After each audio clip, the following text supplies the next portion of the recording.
오늘 말씀은 한 여인이 옥합을 깨뜨려 예수님의 몸에 향유를 바르는 이야기입니다. 그런데 그 본문만 기록되어 있는 것이 아니라 오늘 본문 말씀은 샌드위치 구조로 이루어져 있는데요. 샌드위치가 빵 사이에 내용물이 들어가는 것처럼 처음과 끝이 같은 맥락이고 그 사이에 이제 대조되는 내용이 들어갑니다. 처음과 끝에는 예수님을 죽이려는 자들의 모습을 보여주고 그 사이에는 예수님 앞에서 옥합을 깨뜨려 예수님께 기름을 부은 여인의 모습을 보여줌으로써 이 여인의 모습을 더욱 극대화시키고 있습니다. 예수님을 적대하는 자들과 그리고 사랑하는 사람의 차이를 극명하게 드러내고 있습니다. 먼저 대제사장과 서기관들은 예수님을 죽이고자 결정하였습니다. 하지만 실행에 옮기지는 못하고 있습니다. 왜냐하면 지금이 유월절 기간이기 때문입니다. 하나님께서 애굽을 심판하시고 이스라엘을 구원해 내심을 기념하는 유월절이기에 이 기간만 되면 이스라엘 사람들의 그런 감정은 굉장히 요동쳤습니다. 로마의 압박을 받고 있는, 지배를 받고 있는 이 상황에서 하나님이 옛날 애굽에 그리하셨던 것처럼 또한 로마도 심판하시고 우리들을 독립시킬 것이다 라는 어떤 기대감에 부풀어 올라서 유월절 기간만 되면 이스라엘에는 굉장히 그 감정적으로 고조되었다고 합니다. 그렇기 때문에 이 종교 지도자들은 혹시나 그러한 이스라엘 사람들의 감정에 불을 지펴서 더 큰 사태가 일어나지 않을까 하는 우려가 있었습니다. 로마의 지배를 받고 있기 때문에 로마가 보기에 굉장히 심기가 불편한 그런 일들이 일어나지 않을까 두려웠습니다. 그래서 자신들에게 당할 그 불이익이 혹시나 있을까 싶어서 종교 지도자들은 명절에는 그렇게 예수님을 건들지 말자 이렇게 결론을 내립니다. 근데 오늘 본문 마지막을 보면 가룟 유다가 고민하는 대제사장들에게 찾아가 예수님을 기회를 봐서 넘겨주겠다고 약속합니다. 그러니까 안 그래도 어떻게 하면 예수님을 죽일 수 있을까 궁리하던 차에, 방법을 딱히 찾지 못하고 있던 차에 유다가 이렇게 와서 약속을 하니 대제사장들이 매우 기뻐하면서 돈을 주기로 약속하고 그때부터 유다는 예수님을 넘겨줄 틈을 노리기 시작합니다. 그러니까 예수님의 대적자들과 그리고 배신자 사이에 오늘 본문의 중심 내용이 들어가 있습니다. 예수님이 베다니 나병 환자 시몬의 집에서 식사를 하고 계십니다. 순전한 나드 한 옥합을 깨뜨려서 예수님의 머리에 이 기름을 붓는 그러한 일이 발생합니다. 요한복음을 보면 예수님의 발에 이 향유를 부었다고 기록되어 있는데요. 그것으로 미루어 보아 이 여인은 예수님의 머리나 발 할 것 없이 온몸에 이 향유를 붓고 바른 것으로 보입니다. 당시에는 식사를 할 때 우리처럼 바로 이렇게 앉아서 먹는 것이 아니라 옆으로 비스듬히 누워서 먹었기 때문에 충분히 가능한 일이라고 우리가 생각할 수 있습니다. 그리고 귀한 손님에게 기름을 바르는 것이 하나의 관습이었기 때문에 이 여인이 이렇게 할 수 있었던 것으로 보입니다. 그런데 사람들이 분노합니다. 그 이유가 무엇입니까? 이 기름이, 바른 기름이 그냥 기름이 아니라 아주 값비싼 기름이었기 때문입니다. 본문에는 나드 향유라고 합니다. 그리고 이 향유의 가치는 얼마냐? 300데나리온이라고 합니다. 노동자 1년 품삯에 해당하는 아주 큰 액수입니다. 그러니까 오병이어 사건이 벌어졌을 때 당시 5천 명의 사람을 먹이기 위해서 제자들이 계산을 해보았을 때 200데나리온이 필요합니다라고 말한 것으로 미루어 보아 이 여인은 엄청난 값의 향유를 단 한순간에 다 써버린 것입니다. 사람들이 이렇게 말합니다. 4절과 5절 말씀입니다. 어떤 사람들이 화를 내어 서로 말하되 어찌하여 이 향유를 허비하는가? 이 향유를 300데나리온 이상에 팔아 가난한 자들에게 줄 수 있었겠도다 하며 그 여자를 책망하는지라. 5절 끝에 책망하는지라 라는 말은 콧김을 씩씩거리면서 고함을 친다는 표현입니다. 굉장히 감정적으로 이렇게 격동적으로 이 여인을 책망하고 몰아붙이고 비난한 것입니다. 이 사람들이 이렇게 말하는 이유는 6월절에는 이 자선 행위가 많이 이루어졌기 때문입니다. 가난한 자들에 대한 자선 행위를 함으로써 하나님의 축복을 받는다라는 인식이 사람들 가운데 만연했기 때문에 그러한 자선에 대한 인식이 더욱 강했던 것입니다. 어찌 보면 정당합니다. 도덕적인 분노이고 의로운 분노처럼 보입니다. 하지만 다른 복음서의 기록으로 보았을 때 이 분노를 표출한 사람 중 중심된 사람 하나는 바로 가룟 유다이고, 유다는 돈을 맡은 자이지만 그 돈을 몰래 빼돌리는 사람이었습니다. 가룟 유다는 이 향유가 헌금으로 들어왔을 때 자신이 빼돌릴 수 있는 돈을 생각하면서 분노를 표출했던 것입니다. 자신의 더러운 동기를 경건한 표현으로 감춘 것이지요. 자기 탐욕을 채우고 싶어서 이 여인을 세차게 몰아붙였던 것입니다. 예수님의 답은 무엇입니까? 예수님은 이 여인을 변호하십니다. 6절 말씀입니다. 예수께서 이르시되 가만두라, 너희가 어찌하여 그를 괴롭게 하느냐, 그가 내게 좋은 일을 하였느니라. 좋은 일을 하였다고 말씀하십니다. 왜 좋은 일이냐면 8절에 기록되어 있는 바 바로 이 일이 예수님의 장례를 준비하는 일이었기 때문입니다. 다시 말해서 이 여인은 지금 무엇을 하고 있는 것이냐? 예수님의 죽음을 준비하고 있었습니다. 예수님이 죽으실 것을 알고 있었습니다. 세상을 구원하기 위하여서 십자가의 길로 가심을 이해하고 있었습니다. 제자들과는 달리 예수님께서 여러 차례 예수님의 죽음과 부활을 말씀하셨지만 도통 알아듣지 못했던 제자들과는 달리 이 여인은 예수님이 어떤 길을 가고 계시는지 알고 있었고 믿고 있었고 보고 있었습니다. 그래서 이 여인은 예수님을 볼 날이 얼마 남지 않았다는 것을 알았습니다. 그리고 예수님이 십자가 처형을 당하고 난 뒤에는 자신이 예수님의 장례를 위해 그 시신에 기름을 바르는 그러한 일을 할 수 있을지 없을지 보장할 수 없었습니다.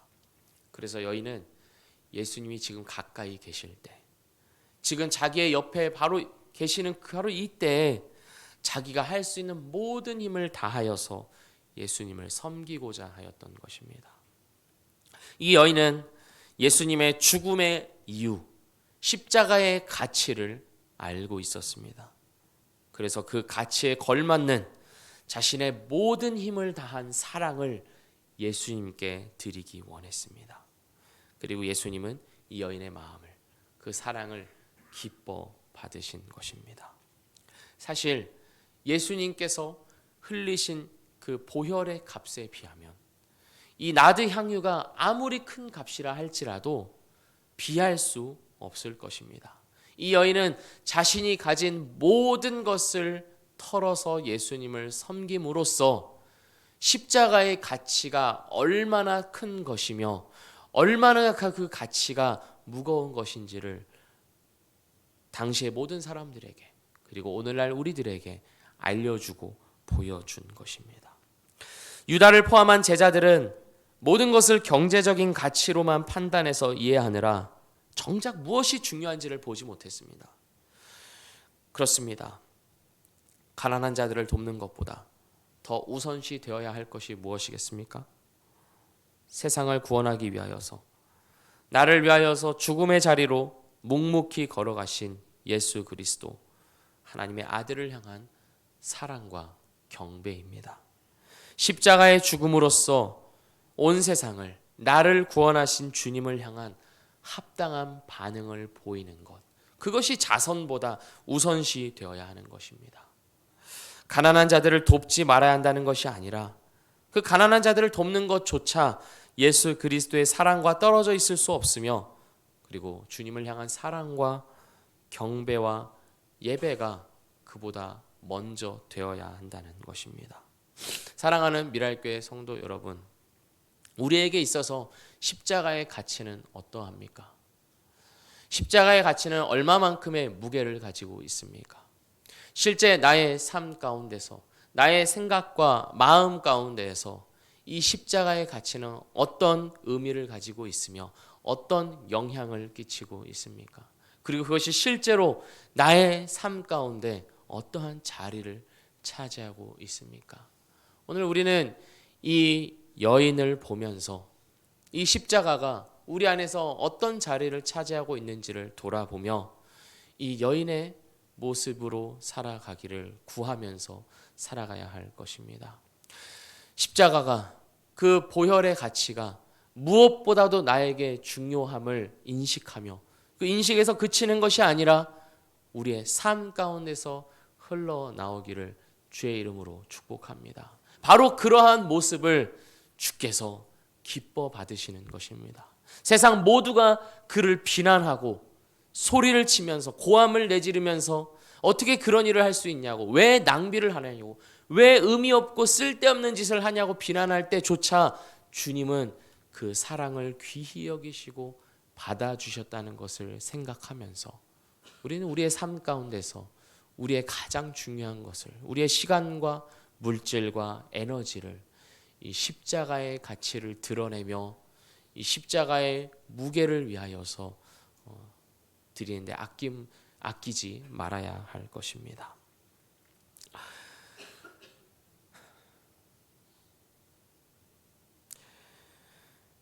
이제 이야기는 유다에게로 다시 흘러갑니다. 유다는 바로 이 사건을 보고 대제사장들에게 달려갑니다.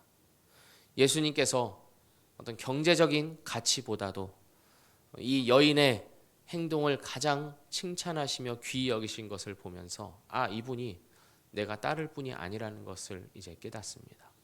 자신이 그토록 원했던 그 마음에 소원하는 바 이스라엘의 독립과 그리고 자신의 어떤 탐욕, 자기의 자리, 명예, 그러한 것들을 채워줄 수 없는 분이라는 것을 이 사건을 통해서 깨닫고 이제 유다는 대제사장들에게로 달려가 예수님을 넘겨주겠다고 약속합니다. 그러나 그 모든 것을 아시는 예수님께서는 자신의 길을 묵묵히 걸어가심으로써 모든 사람들을 향한, 우리를 향한 구원을 이루어 내셨습니다. 오늘 말씀을 정리합니다. 오늘 본문 말씀이 우리에게 보여주는 것은 두 가지의 모습이 있습니다. 예수님의 십자가 앞에서 그 십자가를 반대하고 그리고 그 십자가가 더 이상 자신의 꿈을 이루어줄 수 없을 것이라 판단하고 예수님을 배반했던 모습과 반대로 그 십자가 앞에서 자신의 모든 것을 들여서 예수님을 힘껏 사랑한 두 가지의 모습을 보여주고 있습니다. 어떠한 길로 우리가 걸어가야 하는지는 우리 모두가 너무나도 잘 알고 있을 것입니다. 우리를 위하여서 죽음의 자리까지 묵묵히 걸어가신 그 주님을 바라보며 그 십자가의 사랑과 무게를 오늘 하루 충분히 느끼면서 감사하면서 또한 우리의 모든 것을 주님께 드리는 복된 오늘이 되시기를 주의 이름으로 축복합니다. 기도하겠습니다. 하나님 아버지, 우리는 주님께서 우리를 위하여서 십자가를 지시고 죽으셨다는 것을 너무나도 잘 알고 있지만 그 사실이 우리에게 너무나도 당연해지고 익숙한 탓에 어쩌면 우리는 그 십자가의 무게를, 그 십자가의 가치를 충만히 느끼고 드러내면서 살고 있지 못하는 것 같습니다. 주님, 우리에게 은혜를 더하여 주셔서 우리에게 주님을 바라보는 눈과 마음을 열어주셔서 오늘 하루 나의 삶이, 나의 인생이 십자가와 동떨어진 것이 되지 않게 하여 주시옵소서. 그 십자가가 중심이 된 삶을 살아가게 하여 주시고 나를 위하여서 죽으신 그 사랑이 가슴속에 중심이 되어서 나 역시도 그 사랑으로 주님을 마음 다해 사랑하며 나에게 주신 모든 사람들을 사랑하며 살아가는 진정 제자의 길을 걸어갈 수 있도록 인도하여 주시옵소서. 이 여인의 마음 다한, 온 몸을 다한 헌신이 그 집 안을 온통 향기롭게 채웠던 것처럼 주님, 우리도 주님을 힘써 사랑하고 주님을 힘써 섬김으로써 우리의 삶을 주님의 사랑의 향기로 가득 채우도록 그러한 복된 삶을 살아가도록 인도하여 주시옵소서. 예수님의 이름으로 기도합니다. 아멘. 하늘에 계신